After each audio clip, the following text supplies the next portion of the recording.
అర్జునుని మాటలు విని ఉత్తరుడు రథంతో ముందుకు సాగి కృపాచార్యునకు ప్రదక్షిణం చేసి తరువాత దానిని అతని ఎదుట నిలిపాడు.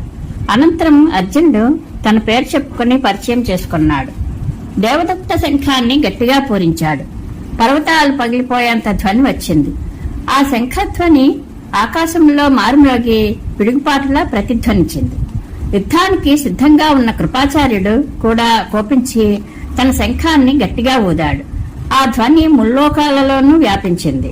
తరువాత అతడు తన పెద్ద ధనుస్సును చేతపట్టి నారి సారిస్తూ అర్జునుని మీద 10,000 బాణాలు కురిపించి అట్టహాసం చేశాడు. అర్జునుడు భల్లమనే పదునైన బాణంతో కొట్టి కృపాచార్యుని ధనుస్సును చేతి తొడుగులను విరిచివేశాడు. కవచాన్ని ముక్కలు చేశాడు. కాని అతని శరీరానికి మాత్రం ఏమీ నొప్పి కలిగించలేదు. అతడు ఇంకొక ధనుస్సు తీసుకుంటే దాన్ని కూడా ఖండించాడు. ఇలా ఎన్ని ధనువులను తీసుకున్నా అన్నిటినీ ఖండించి వేస్తుంటే చివరికి మండుతున్న వజ్రంలాగా కాంతులేంతున్న శక్తి ఆయుధాన్ని అర్జునుని మీదకి విసిరాడు. ఆకాశం నుండి మండుతున్న ఉల్కలాగా తన మీదకి వస్తున్న ఆ శక్తిని అర్జునుడు 10 బాణాలతో ఖండించేశాడు. పైగా ఒక బాణంతో అతని రథం యొక్క నగలును నరికేశాడు. 4 బాణాలతో 4 గుర్రాలను చంపి 6 బాణాలతో సారథి శిరస్సును మండం నుండి వేర్చేశాడు.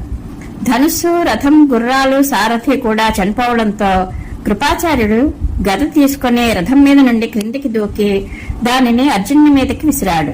కృపాచార్యుడు ఆ గదను ఎంతో సూటిగా విసిరినా అర్జునుడు దానిని బాణంతో వెనక్కి తిప్పికొట్టాడు. కృపాచార్యునికి సహాయకులుగా ఉన్న యోధులు కుంతీనందుని 4 వైపుల నుండి ముట్టడించి బాణాలు కురిపించసాగారు.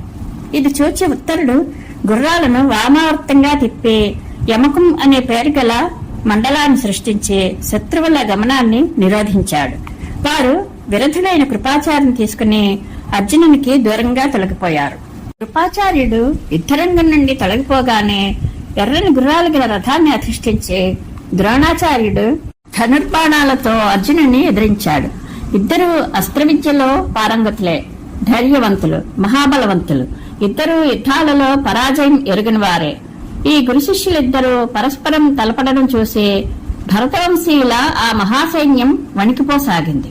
మహారథి అయిన అర్జునుడు ద్రోణాచార్యుని సమీపించి హర్షాతిరేకంతో నవ్వుతూ గురువుకు నమస్కరించి, యుద్ధంలో సదా విజయం పొందే గురుదేవ, మేము నేటి వరకు అడవులలోనే తిరుగుతున్నాం. ఇప్పుడు శత్రువుల మీద ప్రతీకారం తీర్చుకోవాలనుకుంటున్నాం.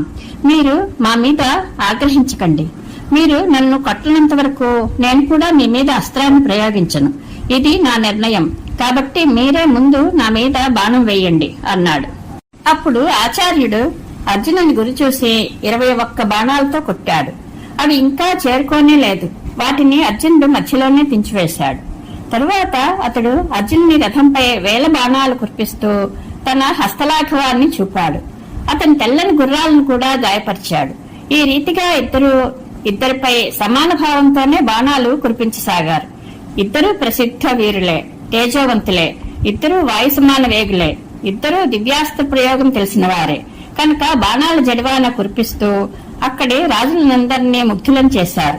యుద్ధం తీవ్రం అవుతూ ఉంటే చూస్తున్న వీరులు విస్మయంతో, ఆహా, అర్జునుడు తప్ప వేరెవరు యుద్ధంలో ద్రోణాచార్యుని ఎదిరించగలరు? క్షత్రియ ధర్మం ఎంత కఠినమైనదో కదా, అర్జునుడు గురువుతో తలపడవలసి వచ్చింది అనుకున్నారు. ద్రోణాచార్యుడు ఇంద్ర, వాయువ్య, ఆగ్నేయాది అస్త్రాలను ఏవేవి అర్జునుడిపై ప్రయోగించాడో వాటినన్నిటినీ అతడు వాటితోనే సంహరించాడు. గగనచారులైన దేవతలు ద్రోణుని ప్రశంసిస్తూ దేవతల మీద, దైత్యుల మీద కూడా విజయం పొందిన అతి బలవంతుడైన అర్జునుడి మీద యుద్ధం చేయడం ద్రోణాచార్యునికి చాలా దుష్కార్యమే అనుకున్నారు. అర్జునునికి యుద్ధ కళలో మంచి శిక్షణ లభించింది. లక్ష్యాన్ని ఛేదించడంలో అతడు ఎప్పుడూ పొరపాటు పడలేదు. అతని చేతులలో మిక్కిలి వేగం ఉంది. అతి దూరంగా బాణాలు వేయగలడు. ఇవన్నీ చూసి ద్రోణునికి చాలా ఆశ్చర్యం కలిగింది. గాంధీవాన్ని ఎక్కుపెట్టి అర్జునుడు మచ్చరించి 2 చేతులతో లాగి బాణాలను మిడతల దమ్ములా కురిపిస్తూ ఆకాశమంతా కప్పివేస్తుంటే చూపర్లు ఆశ్చర్యచకితులై ఆహా, ఓహో అని అతనిని పొగడసాగారు. ఆచార్యుల రథం మీద లక్షల బాణాలు కురిపించి అతనిని రథసహితంగా కప్పివేస్తే వారి సైన్యంలో హాహాకారాలు వ్యాపించాయి. ద్రోణాచార్యుని రథం మీది ధ్వజం విరిగిపోయింది. కవచం ముక్కలైపోయింది. శరీరం కూడా బాణాలతో చిల్లులు పడిపోయింది. అందుకని అతడు కొద్దిగా వ్యవధి చిక్కగానే తన గుర్రాలను వేగంగా తోలుకుంటూ వెంటనే యుద్ధభూమి నుండి నిష్క్రమించాడు. తదనంతరం అశ్వత్థామ అర్జునుడిపై దాడి చేశాడు. మేఘం నీటిని వర్షించినట్లుగా అతని వెంటి నుండి బాణాలు కురిశాయి.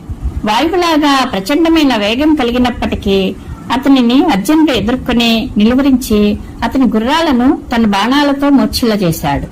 గాయపడిన వాటికి దిక్కుతోచలేదు. అశ్వత్థామ కూడా అర్జునుడు కొద్దిగా ఏమరపాటుగా ఉండడం చూసి ఒక బాణంతో అతని వెంటినారిని ఖండించాడు. అతని ఈ అలౌకిక కృత్యాన్ని చూచి దేవతలు ప్రశంసించారు. ద్రోణ, భీష్మ, కర్ణులు, కృపాచార్యుడు కూడా సాధువాదం చేశారు. తదనంతరం అశ్వత్థామ తన శ్రేష్టమైన ధనుస్సును బాగా లాగి అనేక బాణాలను అర్జునుని వక్షస్థలంపై నాటాడు. అర్జునుడు కిలకిలా నవ్వుతూనే గాంధీవాన్ని బలంగా వంచి వెంటనే దానికి కొత్త నారిని బిగించాడు. ఆపై ఇద్దరి మధ్య గగుర్పాటు కలిగించే యుద్ధం ఆరంభమైంది. ఆ ఇద్దరు పరాక్రమవంతులే కాబట్టి ప్రజ్వలిస్తున్న తమ సర్పాకార బాణాలతో ఒకరినొకరు గాయపరుచుకున్నారు. అర్జునుని వద్ద దివ్యమైన 2 అంపుపొదులు ఉన్నాయి. అవి అక్షయమైనవి కనుక అతడు యుద్ధంలో కొండవలే చలించకుండా నిల్చున్నాడు. ఇటు అశ్వత్థామ వెంటనే బాణాలు వేయడం వలన అవి ఖాళీ అయిపోయాయి. అందుకని అతని కంటే అర్జునుని వేగం అధికమైంది. ఇది చూసి కర్ణుడు ధనుష్టంకారం చేశాడు. ఆ ధ్వని విని అర్జునుడు అటు తిరగగానే కర్ణుడు కంటపడ్డాడు. చూడగానే అర్జునుడు కోపంతో మండిపడ్డాడు. అతనిని చంపాలనే కోరికతో అతి తీక్షణంగా అతనిని చూశాడు.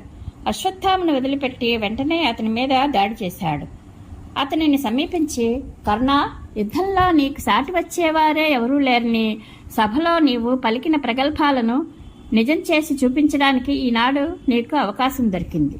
నన్ను ఎదిరించకుండానే నీవు పలికిన ఆ బడాయి మాటలన్నీ ఇప్పుడు కౌరవుల మధ్య నాతో యుద్ధం చేసి నిజాలని నిరూపించు. నిండు సభలో దుర్మార్గులు ద్రౌపదికి కష్టం కలిగిస్తే నీవు వినోదంగా చూస్తూ ఉండిపోయావు, గుర్తుందా? దానికి ఫలితం ఈనాడు అనుభవించు. అప్పుడు ధర్మానికి కట్టుబడి ఉన్న కారణంగా నేను అన్నిటినీ సహించి ఊరుకున్నాను. కానీ నేడు ఆ కోపం యొక్క ఫలితాన్ని ఈ యుద్ధంలో నా విజయంగా నీవు చూస్తావు అని తీవ్రంగా పలికాడు. అర్జున, నీవు చెప్పినది చేసి చూపించు. కబుర్లు బాగానే చెప్తున్నావు. నీవు చేసినది ఎవరికీ తెలియనిది కాదు. నీవు ఇంతకుముందు సహించి ఊరుకున్నది నీ అసమర్థత వల్లనే. అవును, నేడు నీ పరాక్రమం చూస్తే అప్పుడు ఒప్పుకుంటాను. నాతో యుద్ధం చేయాలనే నీ కోరిక ఇప్పుడిప్పుడు కలిగినదే కాని పాతది అనిపించడం లేదు. సరే, ఈరోజు నీవు నాతో యుద్ధం చేసి నా బలాన్ని రుచి చూద్దువుగాని అని అన్నాడు కర్ణుడు. అర్జునుడు, రాధాపుత్ర, ఇప్పుడే కొద్దిసేపటి క్రితమే నా ఎదురుగానే నీవు యుద్ధం నుండి పారిపోయావు కనుక నీ ప్రాణాలు దక్కాయి. కేవలం నీ తమ్ముడు మాత్రమే చనిపోయాడు. ఆహా, తమ్ముడిని బలిపెట్టి యుద్ధరంగం విడిచి పారిపోయి పెద్దల మధ్య నిల్చుని ఇలాంటి మాటలు చెప్పేవాడు నీవు తప్ప వేరెవరు ఉంటారు అని అధిక్షేపించాడు. ఇలా అని అర్జునుడు కర్ణుని మీద కవచాన్ని కూడా ఛేదించగల బాణాలను ప్రయోగించాడు. కర్ణుడు కూడా బాణవృష్టి కురిపిస్తూ స్థిరంగా నిల్చున్నాడు. అర్జునుడు వేర్వేరు బాణాలతో కర్ణుని గుర్రాలను నొప్పించాడు. అతని చేతి తొడుగులను నరికివేశాడు. అంపపొదని ప్రేలాడి తీసుకునే త్రాటిని కూడా ఖండించి వేశాడు. కర్ణుడు అంపపొద నుండి బాణాలు తీసుకుని అర్జున్ చేతులను గాయపరిచాడు. దాంతో మూసి ఉంచిన పిడికిలి తెరుచుకుంది. అనంతరం అర్జునుడు కర్ణుని ధనుస్సును ఖండించాడు. విల్లు విరిగిపోవడంతో అతడు శక్తిని ప్రయోగించాడు. కాని బాణాలతో అర్జునుడు దానిని కూడా ముక్కలు ముక్కలు చేశాడు. ఇది చూసి కర్ణుని అనుయాయులందరూ ఒక్కొమ్మడిగా అర్జునుని మీదకి ఉరికారు. కాని గాంధీవ నిర్ముక్తమైన బాణాలు వారిని అందరినీ పరలోకానికి పంపాయి. అర్జునుడు గాంధీవాల్ని చెవుల వరకు లాగి ఎన్నో పదునైన బాణాలతో కర్ణుని గుర్రాలను గాయపరిచాడు. గాయపడి అవి క్రిందపడి మరణించాయి. అర్జునుడు ఒక తీవ్ర నారాచాన్ని కర్ణుని ఎదలో గుచ్చాడు. అది కవచాన్ని ఛేదించి అతని శరీరంలో దిగబడింది. అతనికి స్పృహ తప్పింది. కళ్ల ముందు చీకట్లు కమ్మాయి. లోపలే బాధను సహిస్తూ అతడు యుద్ధభూమిని విడిచి ఉత్తర దిశగా పారిపోయాడు. అర్జునుడు, ఉత్తరుడు సింహనాదాలు చేశారు.